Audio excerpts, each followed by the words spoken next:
Media पर हमारी जुबानबंदी और अहले सहाफत पर तशद्दुद का जिम्मेदार कौन है? चेयरमैन पीटीआई इमरान खान की वज़ीर आज़म शहबाज शरीफ से सवालात। कहा कि हमारे खिलाफ झूठे मुकदमात के इंदराज के पीछे कौन है? टेलीथॉन की नशरियात रोकने की मजमून कोशिश के जिम्मेदार आप हैं, अगर नहीं तो जिम्मेदार कौन है? तहरीक इंसाफ ने मीडिया सेंसरशिप का मामला अवाम समेत हर सतह पर उठाने का फैसला। मीडिया पर जबान बंदी हुई, अहले सहाफत पर तशद्दुद किया गया, इसका जिम्मेदार कौन है? इमरान खान के शहबाज शरीफ से सवालात। ट्वीट में इमरान खान ने कहा कि हमारे खिलाफ झूठे मुकदमात बनाए गए, इन मुकदमात के इंतराज के पीछे कौन है?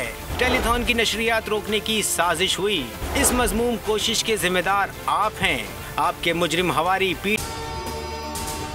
अगर आपको ये वीडियो पसंद आई है तो लाइक पर क्लिक कीजिए। पीटीआई की मकबूलियत से खौफजदा हैं। अगर आप उन सब के जिम्मेदार नहीं तो बताएं इसका जिम्मेदार कौन है?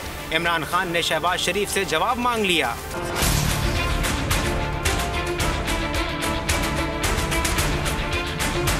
सीनियर क़यादत के साथ भी कप्तान ने बैठक लगाई। टेलीथॉन के मीडिया ब्लैकआउट की शदीद मजम्मत की गई। चेयरमैन पीटीआई ने कहा कि इम्पोर्टेड हुकूमत के हथकंडे कामयाब नहीं होंगे।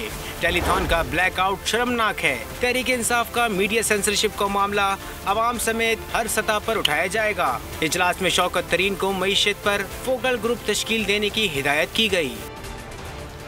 बोल किसी के भी दबाव में आकर अपने फैमिली मेंबर्स को अलहदा नहीं करेगा। बोल हमेशा अवाम की आवाज बनता रहेगा और अवाम के मसाइल दिखाता रहेगा। बोल की अवाम से खुसूसी दुआओं और साथ देने की अपील। सबसे ज्यादा व्यूज, सबसे ज्यादा रील्स और सबसे ज्यादा रेटिंग के साथ बोल अब भी नंबर 1 पोजीशन पर बरकरार।